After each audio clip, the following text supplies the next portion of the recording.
Torej za 33% daljša vinjeta, za 40% zmanjšana cestna zimska služba. Ljubljanski elitizem ne funkcionira. Seveda je kot človek skrajnosti šel v drugo skrajnost in je šel na ta Hugo Chavez socializem po vzoru levice. Da svidenje tovariš, bil si dober zvest tovariš, ustanovni član. Skratka, krokodilje solze. Ne, krokodilje solze, hkrati izdajalec.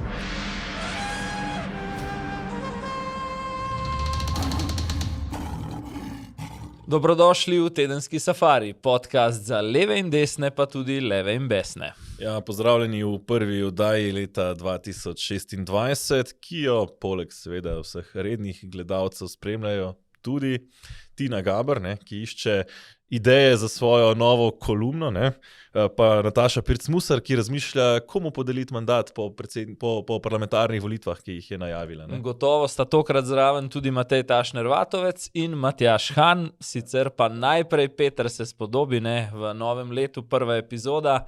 Srečno in vse dobro najnim zvestim gledalcem, pa na tistem zaklenjenem delu pri Safari Special, seveda še posebej vsem podpornikom in naročnikom. Ja, vsekakor se pridružujem tej voščilenci, da bi bilo zdravo, srečno in morda nekoliko manj razburljivo, kot se je začelo, pravzaprav zelo razburljiv začetek leta. Do marca vprašanje, če ti bo ta želja uslišana, sicer pa lahko po mojem ta teden ugotoviva, da je torek bil atomski. Zapadlo je ogromno snega, mislim, da po mojem spominu 4-5 let v Ljubljani, ne toliko kot zdaj.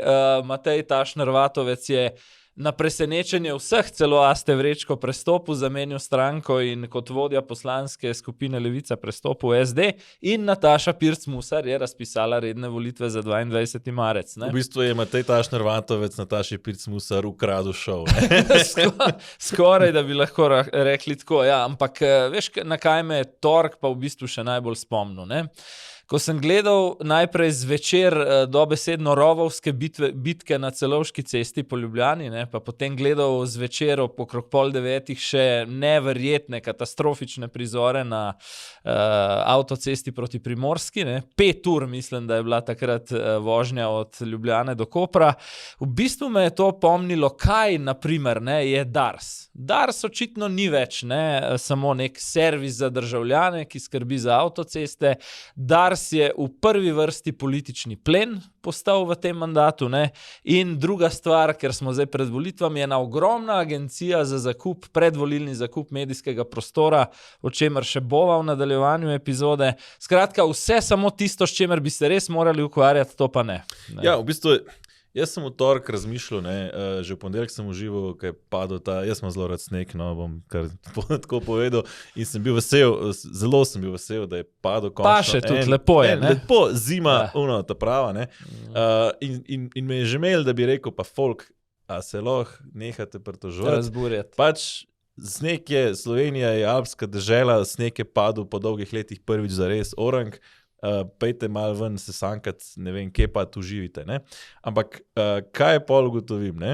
Pol ugotovim, da kljub vsemu, pa vendarle je bil standard pluženja cest, recimo sploh v Ljubljani, pa na avtocestah katastrofalen. Videli smo lahko te primerjave, recimo kako so v hribovskih vasicah, ne vem, na Rakitni imeli lahko kopno cesto, Celovška cesta je bila pa katastrofalna. To je eno, in na koncu me je pa šokiral izjava Darsa, ko je predstavnik za te zimsko službo izjavil, da delajo na 60% zmogljivosti. Sem si rekel, če vi danes delate na 60% zmogljivosti, jaz ne vem, a se nam obeta res nek snežni vihar, ne vem, da bo 2 metra snega februarja, ali kdaj bojo delali oni 100%? Ne, noro. Mene je to še eno vzporednico sem videl, tako kot sem rekel, Dars ne deluje kot servis, deluje tam kot nek politični plen in sredstvo za prerazporejanje državnega denarja. Sem se spomnil na policijo. Dajva se spomniti Šutarja, največje tragedije lanskega leta, tam tudi policija ni delovala kot nek servis, kot neka služba, ki ljudem da občutek varnosti, čeprav so bili tisto noč 3-krat v Novem mestu v istem lokalu, ne. Ampak je recimo notranje ministrstvo ali pa policija v tem mandatu postala služba za urejanje poteka preiskav političnim prijateljem, sorodnikom in tako naprej, ne. In ne vem, tudi služba za urejanje zastaranja pregona spornih poslov tipa GEN-I po Balkanu, ne. Skratka, samo tista temeljna dejavnost, ki bi pa morala biti, pa izostane v vseh primerih. Oziroma, jaz sem eno drugo asociacijo dobil, ne, in sicer spomnil sem se na to, ne, da je v bistvu vlada oziroma Dars, no, pač v sodelovanju z vlado, podaljšal veljavnost letošnjih vinjet za 4 mesece, ne, to je približno tretjina leta, ja. Ne, torej za 33% daljša vinjeta, za 40% zmanjšana cestna zimska služba. To mislim, da je ta nek, torej kaj dobimo državljani za državne bombončke. Ne? Kar je tipičen predvolilni bombon po vzoru Roberta Goloba, ne, ki je navzven zelo lepo zapakiran, ki pa ugrizneš, te pa vse mine. Ne? Tako da, to je to. Zdaj, če greva kar k prvemu. Imamo ljudje priložnost, ne, da 22. marca na volitvah nekako dosežemo spremembo. Ne? Mogoče preden greva na sam video o Nataši Pirc-Musar, ki je razpisala volitve, 22. marc, ne, to je drugi najbolj zgoden datum, ko bi lahko Nataša Pirc-Musar redne volitve razpisala. Ne, sem se spraševal, komu recimo ustreza tak datum? Mislim, po mojem že Musarjevi, ker se ji ne da še kakšnega dodatnega tedna gledati Roberta Goloba na oblasti. Čeprav mu ne kaže slabo, sicer tako nemogoče, da bi bil še drugi mandat, ne, ampak... Mislim, moja prva misel je davkoplačevalcem, ne, ker še enega meseca oziroma meseca pa pol predvolilnih dodatnih bombonjer mislim, da ne bi država zdržala. Ne, to recimo mi je klasična, ta prvi, ki mi pridejo na misel. V bistvu 22. marc kot varčevalni ukrep. Ja, si bomo prišla še do tega. Ja. Na drugi strani bi rekel, da verjetno vladi. Zakaj vladi? Zato, ker te bombončki, ki so jih zdaj dali, bodo počasi popuščali dlje, kot bomo v letu 2026. Tako kot bo sneg skopnel in se pol vse grdo vidi, kar je spodaj, ne? Ja, in tako, ker bodo ukrepi dlje, kot bomo v letu 2026, bolj se bodo videle njihove katastrofalne posledice. Ne? In pa še ena stvar je, ne?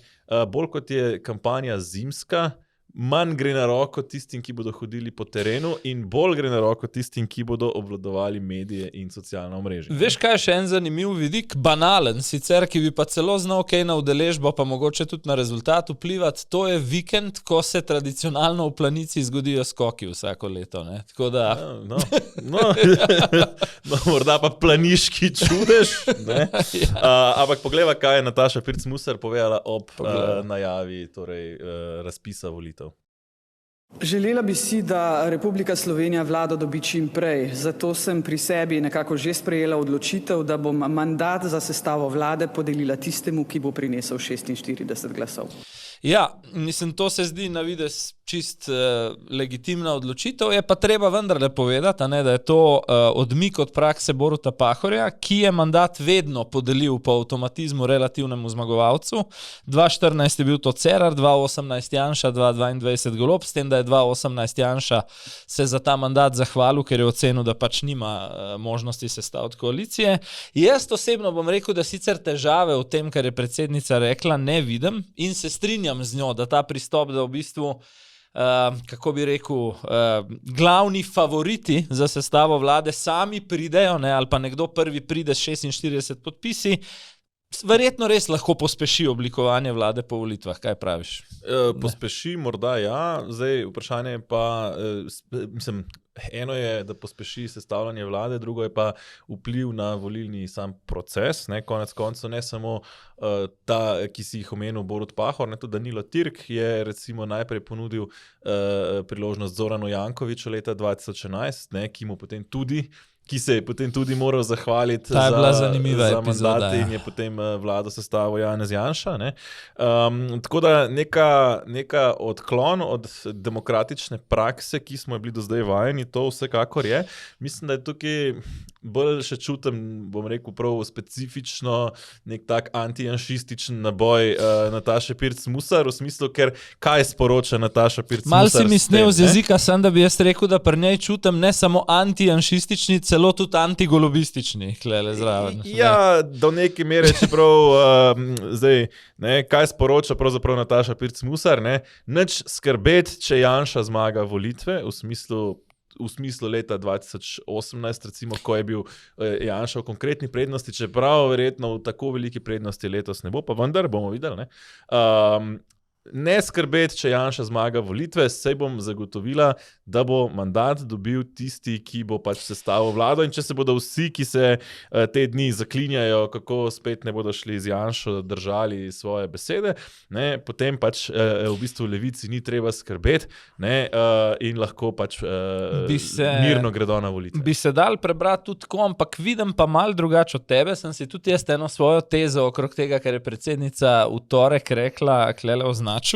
imam občutek, da si ona intimno, vse to je drugače za proces popolnoma nepomembno, kaj si predsednica intimno želi, ampak moj občutek vendarle je, da če bi se vprašalo njo osebno, si nekako ne želi prav preveč podeliti po volitvah mandata ne Janezu Janši in niti ne Robertu Golobu, in po mojem potihem, tudi to, ko je rekla, veš, da bomo zdaj res na teh volitvah videli, da sta samo 2 pola v Sloveniji ali še kaj več, nekako ona po mojem računa in še kdo, verjetno tudi na parketu političnem s tem scenarijem visečega parlamenta, kjer bi potem končno strukturo vlade dejansko v vlogi kingmakerja, oziroma kot mi to rečemo jezička na tehnici, odločile te manjše kapriciozne stranke, tako da bi dejansko lahko izpadel mandatar celo kdo tretji. Jaz sem v tem kontekstu recimo razumel to njeno izjavo. Ampak koga pa vidiš kot tega recimo tretjega mandatarja, recimo poleg Goloba in Janša? Tukaj so, veš, to je pa zdaj odvisno od tega,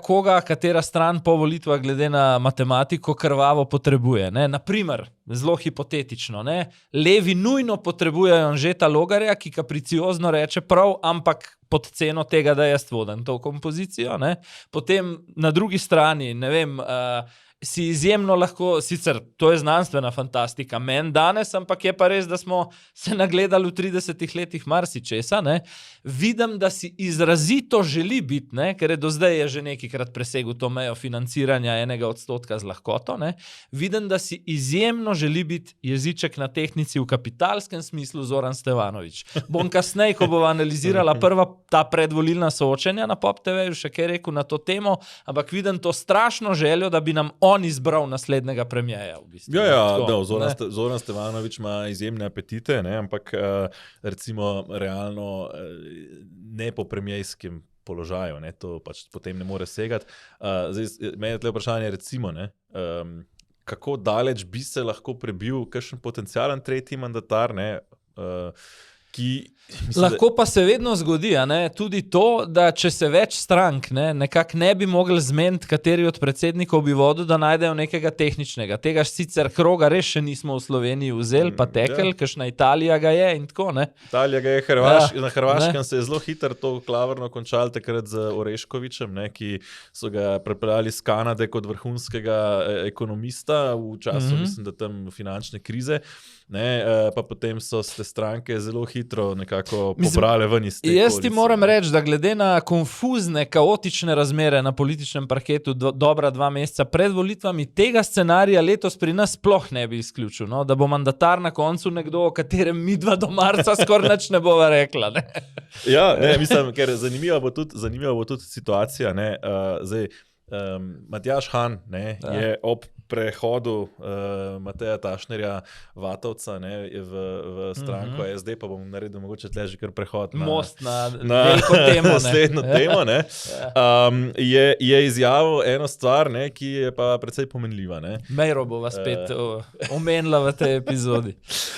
Matjaž Han je rekel, ni bistveno, kdo zmaga volitve, bistveno je, kdo stoji na stopničkah, s čimer je nakazal pravzaprav, da ima SD tisto precejšnjo ambicijo potem, da bi bili oni tista tretja stranka po vrsti. Nekako Dokaj jasno je, da prvi 2 mesti sta zelo verjetno že oddani. Ne predstavljam si, kako v ta trenutek si ne predstavljam, da bi recimo lahko prišlo do tako velikega preskoka, da bi se recimo prvo in drugo mesto nekako zamenjali, ne, Gibanje Svoboda in SDS. Ne.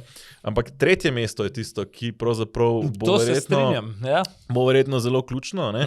In za tretje mesto se mi zdi, da imamo ta trenutek v bistvu dva pretendenta, potencialno pa morda 3. Ne. V prvi vrsti vidim tukaj, bom rekel, obe drugi stranki pola, torej Socialne demokrate in Novo Slovenijo, še posebej z to novo skupno listo. Ne? To je celo možno navezati na tisto, kar sem govoril prej. Ne? Jaz mislim, da Matjaž Han je tako dolgoleten politik, da nekaj dobro razume. Ne? Če po volitvah najbolj očitna 2 mandatarska pretendenta ne bosta sprejemljiva za kingmakerja, ki bo dopolnil koalicijo do 46, je lahko neka kompromisna izbira tudi tretji po vrsti. Ne? Da, je pa res, da pa z vsem spoštovanjem do Matjaža Hana, ki je zelo izkušen politik, to mu vsekakor dam, in tudi ravno ta prestop Mateja Tašnerja Vatovca je pokazal tudi, da Matjaž Han politiko zna delati. Ne, si ga pa vendarle ne predstavljam trgovskega, kako že tehnika, ne, ali kakšen je že njegov srednja trgovska šola za vodenje kot predsednika vlade. Ne, to pa mislim, da je mal izven njegove kapacitete. Če jaz seciram tole, ta presenetljivi prestop, ne, zdaj tako, z vidika pa grem kar od tukaj iz leve, ne, če pogledam z vidika samo Vatovca individualno, jaz dejansko kaj več, ne, kot nekega političnega predvolilnega oportunizma oziroma pragmatičnosti, če hočeš, da se to lep sliši, ne vidim. To je bila računica z njegove strani, po mojem, zelo jasno, kje je bolj predvidljiva in kje je lažja pot do državnega zbora 2026-2030.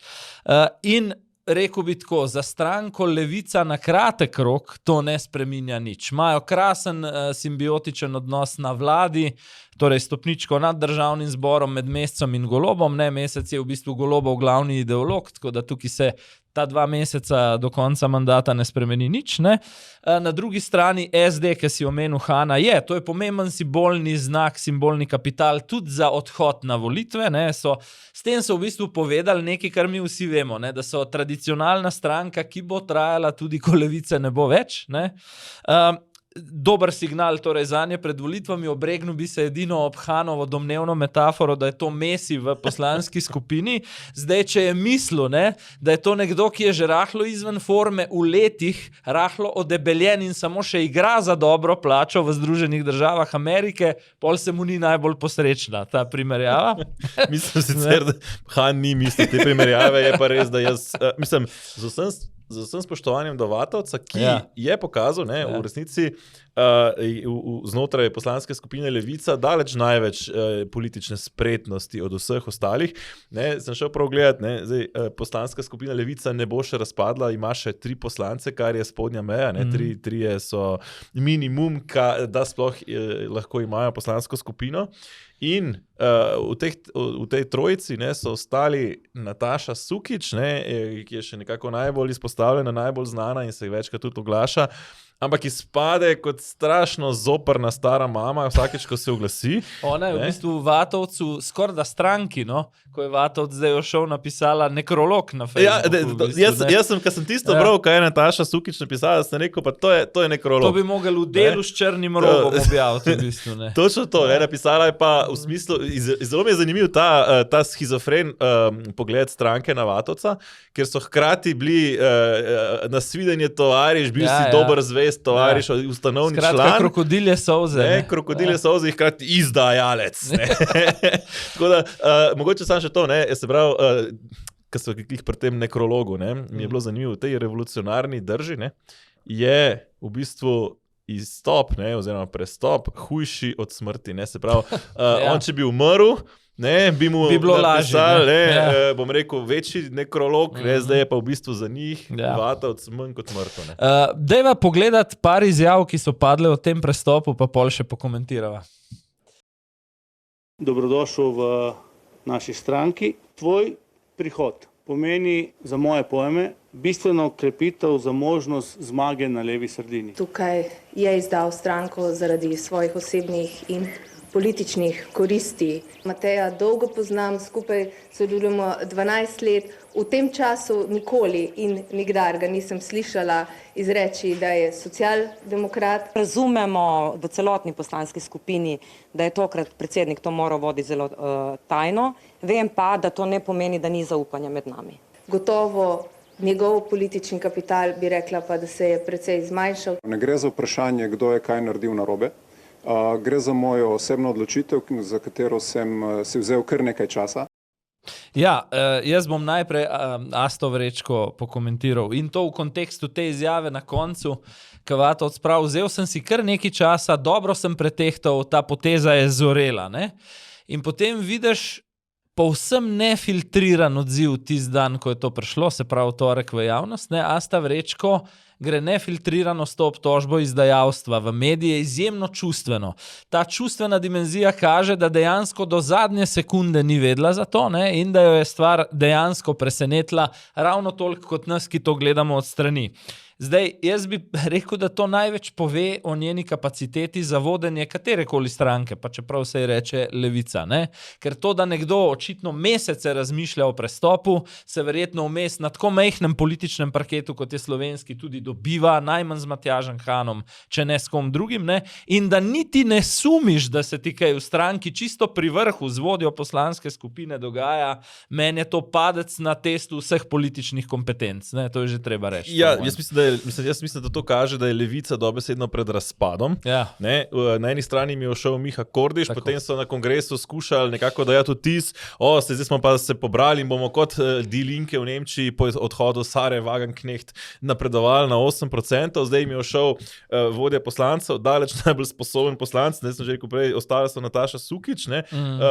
Tatjana Grajf, za katero živ bog ne ve, kdo je, in Milan Jakopovič, ki pa tudi, se pravi, ena je zoprna antipatija, druga je sorazmerno malo aktivna in precej strupena, ta tretja pa pasiven, slabo artikuliran in povsem neprepoznaven. Dajva zdaj to pogledati v luči 22. marca, se pravi volitev v nedeljo. Če greš, recimo, da ti je ta opcija blizu, a ne? Da bi rad nekaj takega volil po programu, kot je Levica, ampak zdaj dejansko lahko to stranko voliš samo še zaradi Luke Meseca, ki ga imajo tam. Še Luka Mesec se sprašal, če ni si mislil, si me prehitev, Matej. In zdaj bi ti nekaj rekel, ne? Zdaj, tišina za razliko od Aste, ki je šla izjemno razburjeno v javnost, Luka Mesec ni v nekaj dneh rekel niti besede o tem prestopu, ne?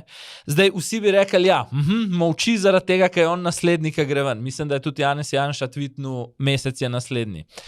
Jaz bom rekel tako, malo sem pustil, da se mi 3 dni vtisi usedejo, jaz bi špekuliral, da Mesec pred volitvami tega ne bo naredil, bo pa po mojem lahkega srca, če se Levici ne izide računica in ne prestopi praga, takoj po volitvah se združeval z Svobodo. Ne bi rekel z SD-jem, ampak vidim združitveni kongres Svobodo pod patronatom Luke Meseca, pa vsem po vzoru, kot je bil z Sabom in z LMŠ-jem. Se pravi, z Bratuškovo in Šarcem, takrat, ko ima ni uspel. Jaz bi rekel že to, da Luka Mesec je verjetno bolj spreten politik kot Asta Vrečko in zato tudi ve, da pri takih situacijah je najbolj za stranko čim manj dogajanja, predvsem pa čim manj neke užaljenosti. Ne? In tukaj je Luka Mesec igral strateško, Asta Vrečko pa zelo nerodno.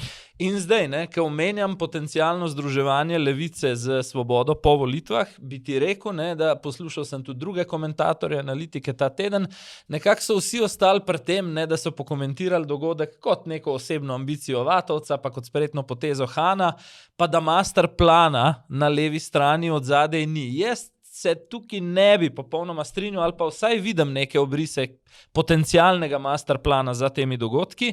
Zakaj? Spomnim se prejšnje poteze Hana, neke prejšnje metamorfoze tega, kar se zdaj dogaja. Poskusil je kak teden, 2, 3 nazaj povabiti Prebiliča k združevanju. Takrat je to klavrno propadlo, vse je šlo zelo čustveno v javnost in pol seveda ni bilo možno pogovorov nadaljevati. Ne? Zdaj po eni strani Han, to frustracijo, ki je dobil košarico, kar pred volitvami nikoli ni fino, zdravi z novim prestopom Mesija. Ne? Po drugi strani pa to lahko vidiš tudi kot prefinjeno vlečenje potez Matjaža Hana v imenu neke trde stare levice, Murgel ali pa Milana Kučana, tudi če želiš. Ne? Zakaj?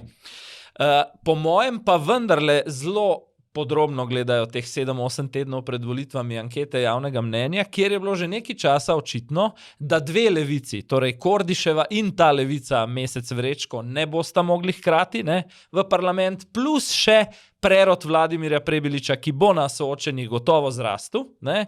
In lahko bi se zgodil, da bi dve od teh treh kompozicij, morda pa celo v slabem primeru vse tri ostale pod pragom parlamenta in je nekdo rekel, halo, dajmo prej razkosati to levico, preden grejo vse tri stranke samostojno na volitve. Ne? Tako da ne bi dal roke v ogenj, da tudi kakšnega večjega plana ni za tem. Jaz tega plana nisem toliko videl, bolj mi je tukaj, se mi zdi logika. Pa Vatovec niti ne, ker si rekel, da bo lažje kandidiral. Ne? V resnici Vatovec ne bo bistveno lažje, ker... Ja, se zdaj sva pa pri zadnji sličici. Po eni strani pač je vprašanje, a bi z levico prestopil prag, ampak če bi z levico prestopil prag, bi skoraj zagotovo bil poslanec. Medtem ko v SD-ju, če mu dajo njegov domači okraj Koper 1, ki ga je tudi bi recimo imel na levici in se nekako šušlja, da mu bo pripadal tudi na listi SD, bo konkuriral z Meiro Hot. In res, da na Primorskem ob zelo dobrem rezultatu SD-ja lahko SD pripelje tudi 2 poslanca v parlament, ampak v tem primeru zelo verjetno to ni Koper 1, razen če bi Vatovec res potegnil za sabo še ogromno recimo nekih drugih volivcev, kar pa spet v koprski levici so se razbili, tako da ni šla recimo koprska levica skupaj z njim in SD je zelo močna tudi v Novi Gorici, tako da, ki je ista enota kot tako da recimo prejšnjič, ko so imeli 2 poslanca v eni enoti, so imeli Matjaža Nemca iz Nove Gorice in Meiro Hot. Zdaj si odprl eno zanimivo temo, s katero sem ta primer Vatovec želel v bistvu zaključiti. Meira Hot, to je vodja poslanske skupine in podpredsednica stranke. In skrajno nenavadno, bilo je vidno tudi v tej izjavi, ki sva jih zavrtela, ona, kot Asta Vrečko, ni vedela ničesar o tem, da dobi novega člana v poslansko skupino. V bistvu bi se pa kot vodja morala prva ukvarjati s tem, koga in kdaj dobi. Slišali se bo morda nenavadno, ali pa banalno, ampak prelom v odnosu med stranko in Meiro Hot, ki je veljala zadnja leta za kader, ki pridobiva na funkcijah in na izpostavljenosti, je bil napoved tožbe za Nima.me in najinemu podcastu, čist resno po mojih informacijah. Veš, da nam je zagrozila s tožbo zaradi, po mojem, še zdaj izjemno benignih, neškodljivih komentarjev v tem podcastu. Vem pa tudi, in to se mi zdi pa ob tej priliki zdaj z distance čist korektno razgrniti, da sta jo dan, dva, potem, ko smo mi šli v javnost s tem, da nas želi podpredsednica parlamenta tožiti, tako predsednik stranke Han, kot drugi podpredsednik stranke Luka Goršek, posedla za stol in ji očitala, da je to skrajno destruktivno početje v smislu predvolilne kampanje, torej ustvarjanje medijskih sovražnikov. In to, da kot vodja poslanske, podpredsednica parlamenta, podpredsednica stranke, nič ni vedela, kaj se dogovarja Han, samo kaže, da je v zaupanju med njima nekaj drugače, kot je bilo še pred kratkim. Ja, in bom samo zaključil še ta del s tem, da tudi v koaliciji se mi zdi, da pravzaprav kakorkoli se kaže, predvsej lepa slika, češ se smo še vedno vsi prijatelji, prestopajo iz ene koalicijske stranke v drugo, to ni za malo vlade. V tem kontekstu je pa, mislim, da panika znotraj vladne koalicije bistveno večja, kot si upajo priznati, oziroma kot kažejo navzven. Preden greva na prva soočenja, bi samo še to rekel. Prej sem govoril o večji sliki. Jaz mislim, da skozi govori, leva sredina skozi govori, kako je desna sredina lepo konsolidirana že nekaj časa. SDS, NSI pa Logar. Mislim, da so naredili zdaj korake k tej konsolidaciji tudi sami in zdaj imajo Svobodo in imajo SD, ki gre sta kar v kondiciji na volitve in potem je tukaj zdaj računica. Če se izide levici, ki ima samo še Luko Mesca, minus Asta Vrečko, ki ga vleče navzdol v bistvu, če se to izide na 4%, potem imajo z Prebiličem monolitno levo vlado, če se slučajno to ne izide, pa je tisti scenarij visečega parlamenta, kjer bojo štrleli razni gangsterji, ki bojo skušali dopolniti to večino. Ja, in o teh gangsterjih, ki so nastopali na prvih predvolilnih soočenjih, pa takoj po kratkem predahu. Z vami odkrivamo nove svetove neverjetnih možnosti. Smo več kot omrežje, smo skupnost, povezani. Naj vas v prihodnost popelje premijski paket Oranžni King z vsem, kar potrebujete. Prvo leto po akcijski ceni. T2. Pripravljeni na prihodnost. Dobrodošli nazaj, ne? Tako, ja, zdaj bova šla na ta prva soočenja. Uroš Slak je naredil prvi dve, parlamentarnih in izven parlamentarnih strank. Preden pogledava posnetek, bi jaz samo rekel, zelo pametno sem opazil, govoriva najprej o tem velikem parlamentarnem soočenju, da opozicija targetira vprašanja življenjskega standarda. Ugotavljamo, da to nekako ni bila tematika preteklih volilnih kampanj, mislim pa, tudi sodeč po tem pogovoru, prvem studijskem, da tokrat bo. Pa poglejva malo več. Tretja Janševa vlada, maj 2022, 1989 evrov, prva Golobova vlada, september 2025, 2506 evrov. Tako, torej, če preračunamo procente dviga te bruto plače in pogledamo na drugi strani procente, koliko so se dvignili življenjski stroški, boste videli, da je ta bruto plača, ki je bila v času Golobove vlade dvignjena, dejansko v minusu. Torej, kljub temu dvigu, ljudje lahko s to plačo kupijo manj. Eden izmed glavnih stroškov, ki se v Sloveniji pa res dviguje, so pa najemnine in cene stanovanj. Mi pa smo zagnali prvič resno stanovanjsko politiko javnih stanovanj, kar pomeni, da bo eden izmed ključnih, temeljnih tistih stvari, ki jih človek rabi za dostojno življenje, torej pravica do bivanja, sedaj uresničena. Koliko stanovanj ste v resnici zgradili? A tista Novomeška, s katerim se je minister slikal, tisto niste vi zgradili. Tisto je zgradila Novomeška občina, vi ste se samo slikali. Bodimo realni. Najprej glede stanovanj, nad stanovanj še niste zgradili.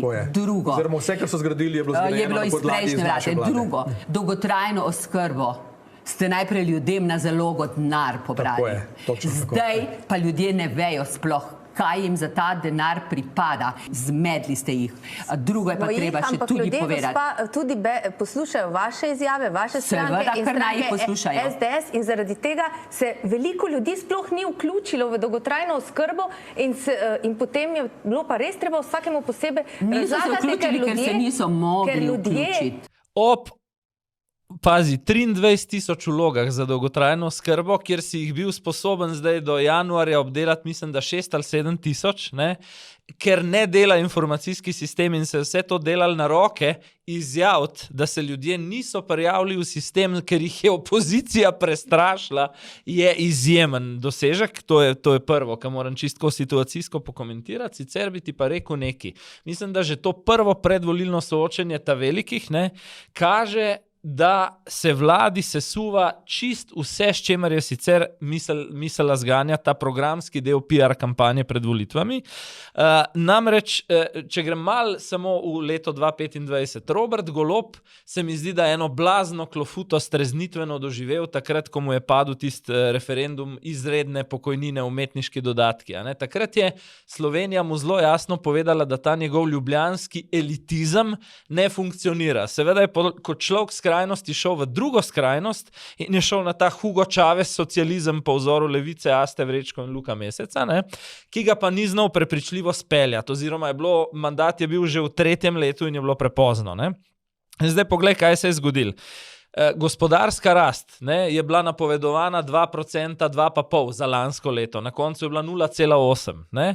Delo zdaj objavlja pred volitvami grafe, kjer sicer gre na 0,8%, ampak potem objavijo še 26, 27, 2, 2,5%, ker morajo neki vendarle marca pokazati.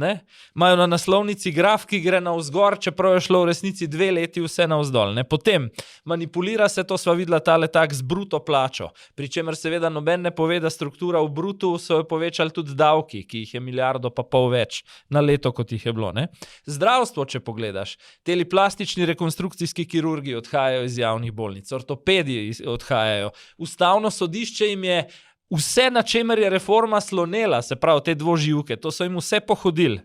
Dolgotrajne oskrbe na domu sploh ni, preračun, ki menda 330 milijonov stane oskrba za institucije, se pa nikakor ne izide, ker če množiš 20,000 oskrbovancev z 12 meseci, prideš do 120 milijonov. Se pravi, kje je razlika, nam ne Maljevac, ne Golob ne povesta. Skratka, vse, kar je programskega, nič ne stoji pred marcem v bistvu. Ja, vse se sesuva, ne. Kar mi je še dodatno zanimivo, ker sem gledal to soočenje, ne. Če pogledamo to omizje, ne. Mi je bilo zanimivo, koga so stranke pošiljale v boj. Ne. Če grem na vladno stran, ne, Svoboda pošilja Lenarta Žavbija, ki je izpadel izrazito naduto. Ne?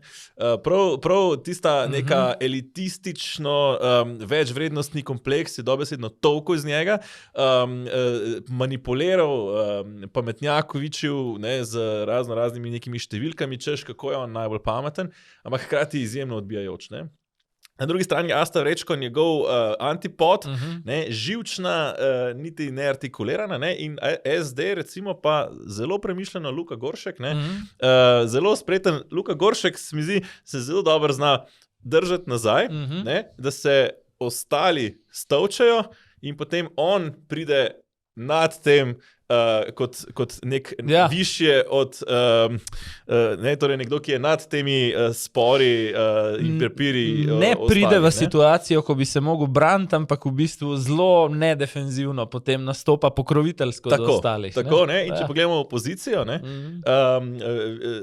Vida Čadonič Špelič, recimo kot neka ta novomeška pa spretna govorka, ne, Aleš Hojs pa precej napadalen, ne.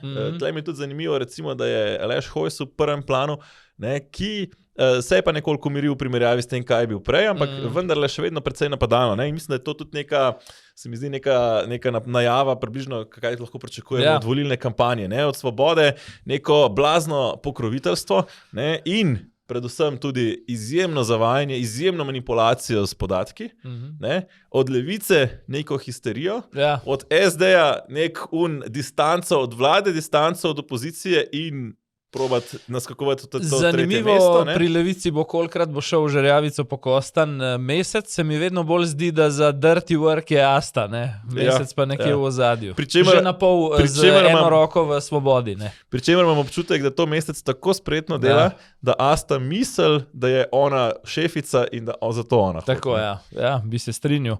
Ja, po mojem greva lahko mirno na zunaj parlamentarno soočenje, ne, ki je imel, mislim, že izbor gostov je zanimiv, ampak dajva najprej klip, pa bova pokomentirala. Poglejva. Da smo mi podpisali, novelirali izjavo, da ne bomo pač sodelovali z gospodom Janezom Janšo in ta stvar je zacementirana in mi vedno sledimo svojim načelom in ne bomo nikdar zlorabili svojih načel, nezaupanja volivcev.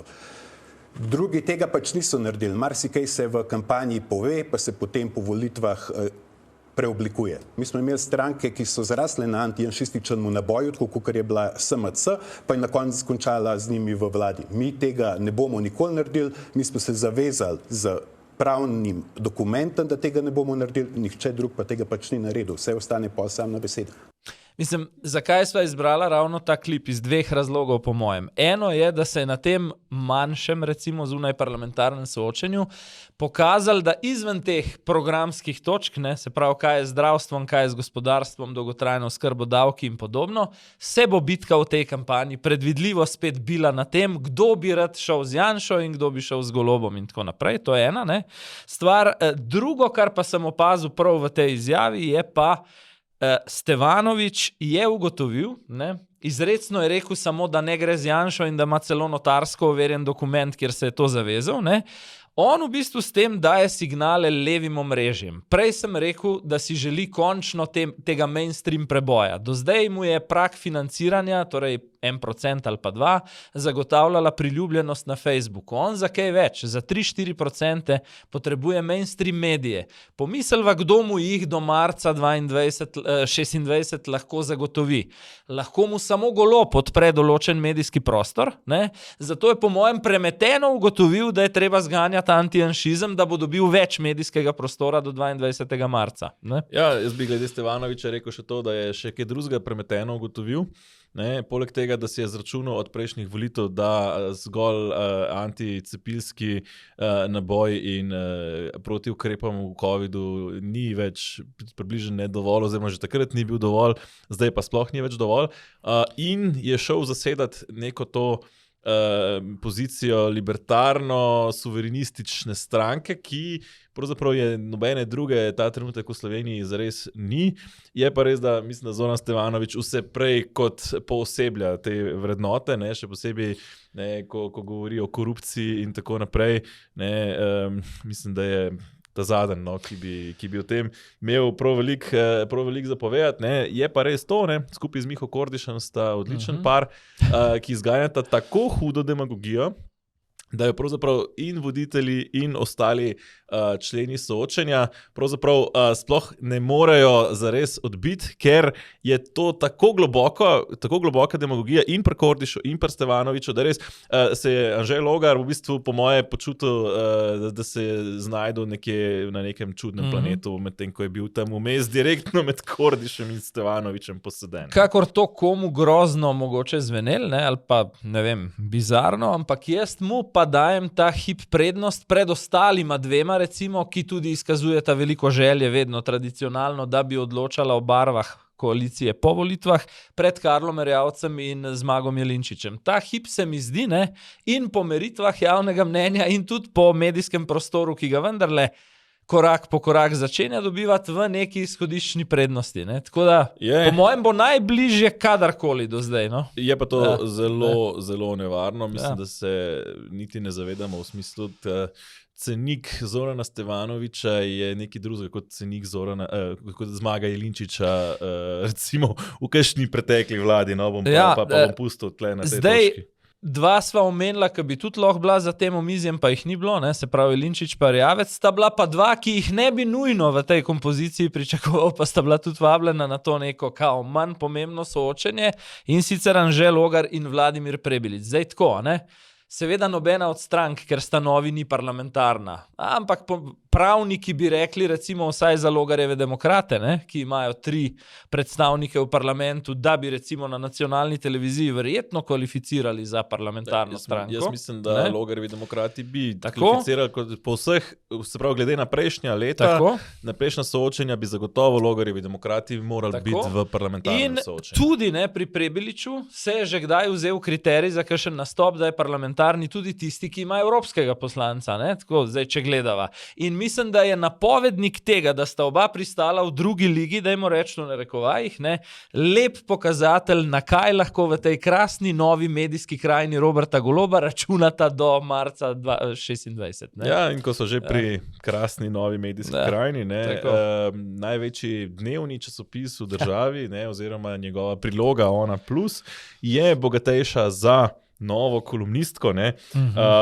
in sicer res... Magistrico sociologije se je izrazil odgovorni urednik Dela, ne. Meni je bilo kar smešno, ne, ko so pojasnili, sploh potem, ko se je poslovila zaradi tega Ksenija Benedetti, ne, češ, naša vrata so povsem odprta in slučajno smo iskali ravno profil avtorja iz generacije, ki je nekako manj zastopana in zraven še magistra sociologije, ne, in joj, čist slučajno tudi žena predsednika vlade, ampak to sploh nima nobene veze, ne, niti s tem, da je en dan prej lastnik Delov mediji, podpisal 82,5 milijonsko pogodbo z Darsom. Čisto slučajno je bil pa Zanima.me s tvojim tekstom edini medij, ki je to povedal slovenski javnosti. Skratka, da je dan preden je Tina Gaber Golob objavila svojo prvo kolumno, ne, Kolektor podpisal z Darsom to ogromno pogodbo za posel na Karavankah. Ne, pri čemer je še to on dodal, ne, ta kolumna pravijo, ne, češ, jaz se ni nič političnega napisala, ne, ni res. Ne, ta kolumna je namenjena točno bralkam. To je mehčanje robov. To je ustvarjanje lepega vtisa Roberta Goloba, garača, ne, ki potem v Churchillovem slogu, ne, celo to je zapisala noter, potem zaspi v avtu, ne, mirno spi, medtem ko njej to ne gre, ne, in potem kako gara za našo čudovito Slovenijo. Ne? Še nekaj bi tukaj rekel. Ksenija Benedetti, ne, če jo pogledamo kot figuro, ki je protestno odšla zaradi te uredniške odločitve. Ksenija Benedetti je dolgoletna vodja državnega protokola, ki je znana po tem, in to so priznali politiki ene in druge provenience, da je dolgoletno odlično sodelovala tako z levico kot z desnico. Tudi ko je bil Janez Janša na oblasti, zgledni odnosi, ostala na položaju in tako naprej. Zato je ta njen odhod toliko bolj ima simbolno težo in nekako nakazuje, kaj bi si v tej državi moral o kolumnistki Tini Gaber Golob v Delu misliti kdorkoli, ki naj bi mislil z lastno glavo. Mislim, da je njena gesta v bistvu gesta zdravega razuma v tem medijskem prostoru. Ne? Rekel bi pa glede te kolumne, to je postala, tako kot so Golobovi predvolilni bomboni oziroma bombonjera najdražja v zgodovini, je tudi ta kolumna daleč najdražja in drzno bi si reči, da bojo minila desetletja, preden bo kdo napisal dražjo kolumno od Tine Gaber Golob. Ja, no, kad že omenjaš to dražjo kolumno, 82,5 milijona je pogodba, s katero je Dars z kolektorjem CGP, v lasti Stojana Petriča, podpisal pogodbo za obnovo stare cevi Karavanškega predora, predvidoma se marca odpre nova, in potem bodo za slaba 3 leta zaprli še staro, zato da jo obnovijo.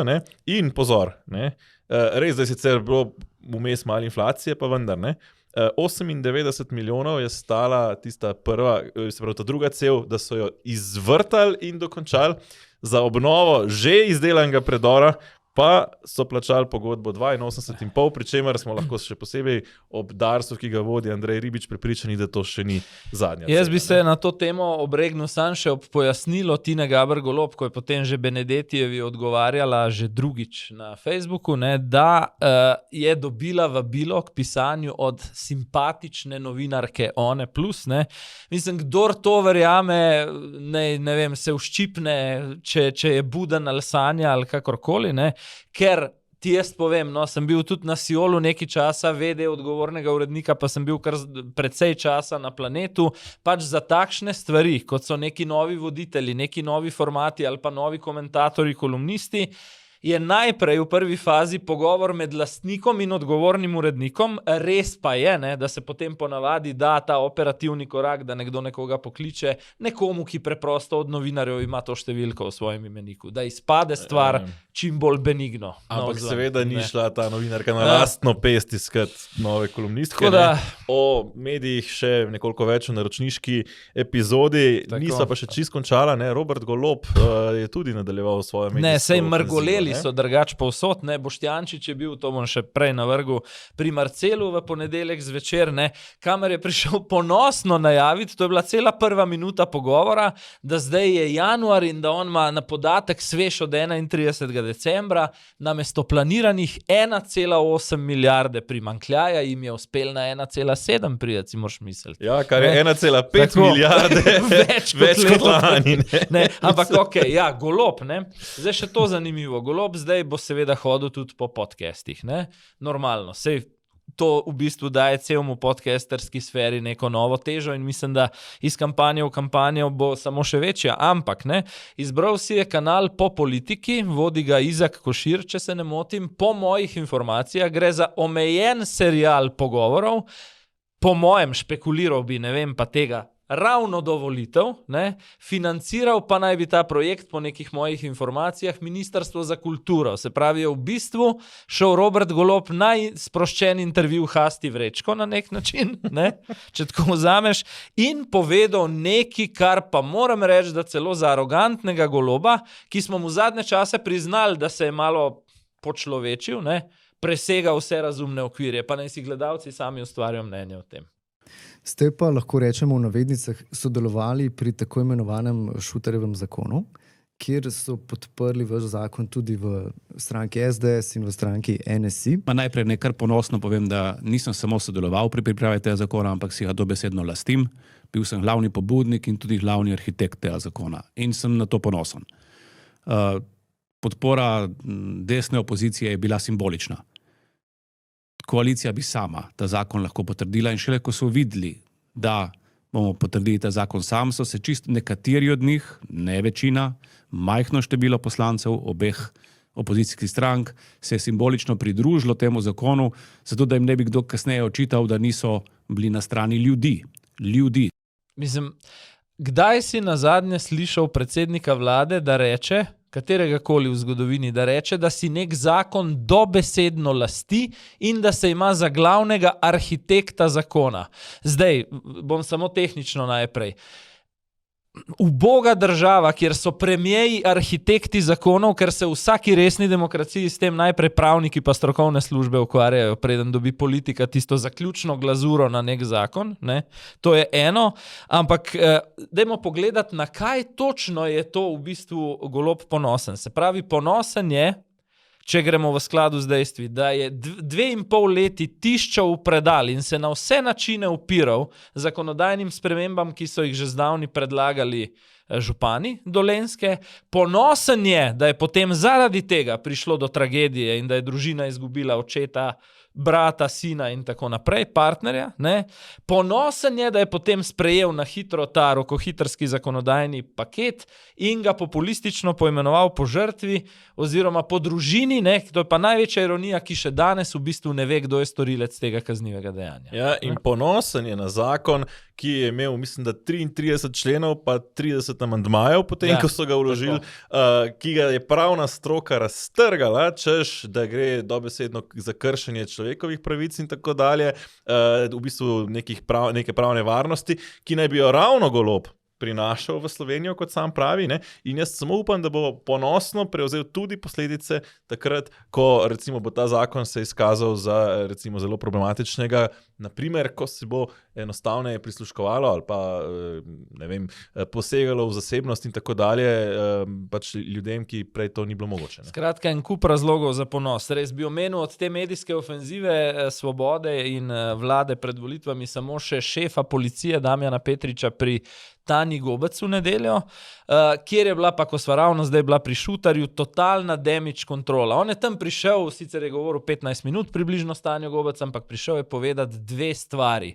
Da če se bo na sodišču kaj zapletlo, je bilo razumeti, to ni zato, ker policija ne bi delala, ampak ker nimajo materialnih DNK dokazov, imajo samo nezanesljiva pričanja in je bilo že vnaprej sporočeno slovenski javnosti, kaj pa vem, kaj na koncu z tega bo, ne?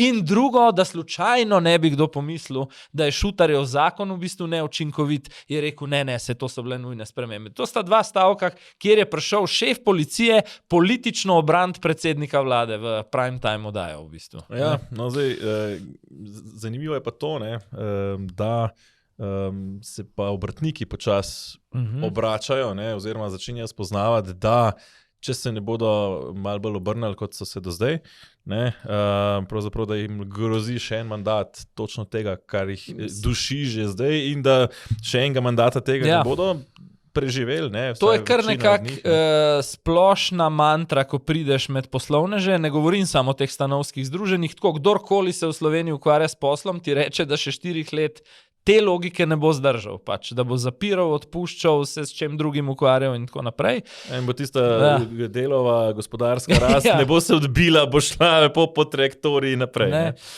Moram pa glede OZS-ja, ki je šel v bistvu ta teden z uradno napovedjo, da bodo letos v času kampanje bistveno bolj prisotni, kot so bili. Ne? Mimo tega, da pod aktualnim vodstvom predsednika Cara, podpredsednika Piška, sta tudi izjemno atraktivna sogovornika, in direktorja Lampergerja, nekako OZS pridobiva na tej prepoznavnosti, tudi na ostrini, ne, zdijo se mi med temi raznimi združenji kar najbolj aktivni. Jaz seveda v kampanji ne pričakujem, da bo neko tako združenje agitiralo za eno ali drugo stranko, se mi to tudi ne bi zdelo spodobno. Tisto, kar pa se mi zdi smiselno, če pogledam z njihovega vidika, pa je, da bi v tednih, ki so ostali do volitev, pritegnili nek del stroke, po svojem okusu, prečesali ekonomsko-socialne dele programov vseh nekih relevantnih strank, ki realno upajo na preboj v parlament, jih recimo ocenili po nekih, kar se da objektivnih kriterijih in na koncu, morda teden, 2, 10 dni pred volitvami slovenski javnosti sporočili ugotovitve neke svoje analize. Ne? In seveda za čas po volitvah čim bolj dosledno opozarjali na obljubljeno in zahtevali realizacijo. Ne? Ja, mislim predvsem v tem smislu, da se poanalizira na eni strani programe, na drugi strani pa izkušnje s posameznimi strankami. V programe se napiše lahko marsikaj, ne? Ključno je pa vedeti, kaj dejansko nekdo v praksi potem zastopa, oziroma kako je v preteklosti glasoval. Tako, ne? Ko je šlo za recimo neke podobne kaj je govoril zadeve, in kako je glasoval. Ja. Zdaj pa, ne, mislim, da čakajo gledalci, vendarle morajo kaj reči, to burnem mednarodnem dogajanju. V svetu se dogaja marsikaj, ne. Ja. začniva kar pri slonu v sobi. Res je, ja. In to je Maduro v New Yorku, oziroma ta spektakularna akcija, prevoz iz Venezuele, iz Carakasa v ZDA. No, mislim, jaz ti moram reči, bili so prazniki, vsi smo se ukvarjali seveda malo z drugimi stvarmi, z družino, z hrano in podobno. Ne? In ko sem videl tisto izjavo do nadaljnega ZDA vladajo v Venezueli, ker sem se malo nazaj vklopil v medije, me je skoraj vrgel na rit. Ampak kdo drug kot Donald Trump, seveda. Ne. Ja, je pa recimo meni po drugi strani zelo zanimivo v vseh pogledih do zdaj, razen morda v kakšnih izjavah Trumpa, ki jih je treba vzeti v zakup, akcija izpeljana vrhunsko. Ja, res je. V manj kot 3 urah je vojska prišla,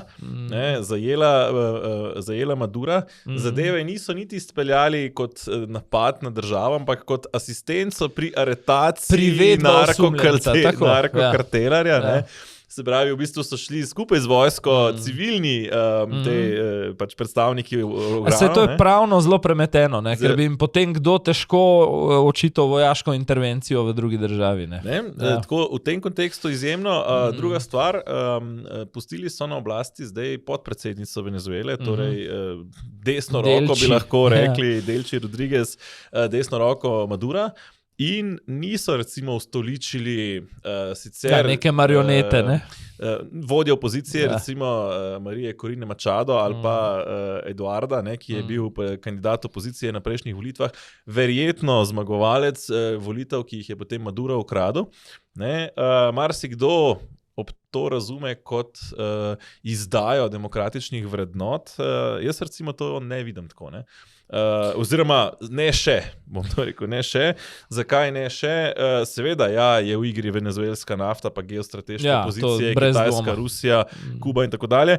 Ampak zakaj je v bistvu bolj pametno, da so pustili Delči Rodriguez, recimo, da pustijo, da se izpelje neka tranzicija, da se recimo v roku pol do 1 leta organizira volitve, ki naj bodo transparentne in poštene, ki jih recimo potem ZDA lahko tudi nadzorujejo, da niso spet, da jih režim recimo spet ne ukrade, in na ta način dajo v bistvu državi in sistemu priložnost, da se po mirni poti zaključi, umakne, da ne recimo celotne vojske pošljajo na cesto in hkrati opoziciji, da se zorganizira in dejansko se pripravi na prevzem oblasti, ukolikor jim uspe zmagati volitve. In se mi zdi, da v tem kontekstu zaenkrat ni bila narejena še nobena napaka. Ja, bi se strinjal, mi je pa zanimiv razkorak ali pa ta neka linija tudi znotraj leve sredine v Sloveniji, v odzivu na te dogodke.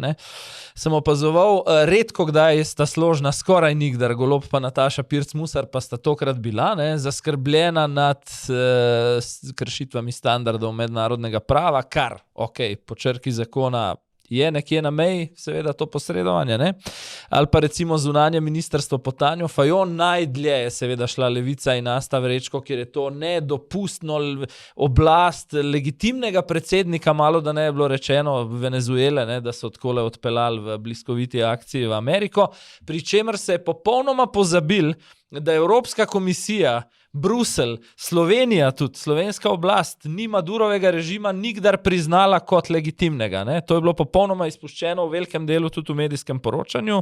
In še neki zanimiv podatek, dejansko operacija, ki se je zgodila pred dnevi, temelji na obtožnici Bidenove administracije iz leta 2020, kar je še en zanimiv se mi zdi element, ki mainstream medijem nekako ne paše. Na drugi strani je bil pa človek, ki ga iz zakulisja, ki ga pogosto kritično omenja v tem podcastu, Damir Črnčec, vendarle človek nekih varnostnih struktur, reče se mu nekako tudi človek NATO v Sloveniji, ne glede na njegovo preteklost, ki je pa tukaj na svojem Facebook zapisu nastavil neko čist drugo ogledalo. In Golobu in Fajonovi in Nataši Pirc Musar povedal, da gre dejansko precej podobno, kot je Trump rekel, za neko narkodiktaturo, ki je tudi priznal seveda, da gre v ozadju za interes po nafti, da pa je vendarle bilo to dejanje v pravo smer.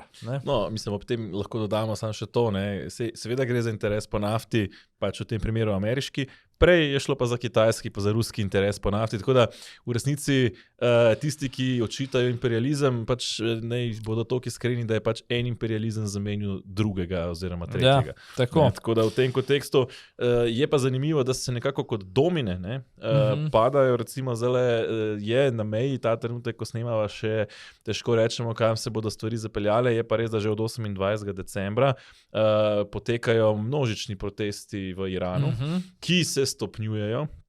Tako da je čisto možno, da se v resnici v Iranu lahko zgodi marsikaj v naslednjih urah in dneh, no, tako da ne bi preveč prejudiciral. Bi pa tudi tukaj jaz lahko videl prstne odtise in obveščevalnih služb in Trumpove administracije. Mislim, da ameriški pečat tudi ta iranska ustaja nekako ima, ne? Ima, je pa res, da iranska ustaja je kombinacija, bom rekel, večjih faktorjev. Eno je nesposobnost gospodarskega vodenja, potem seveda to poglobijo še sankcije.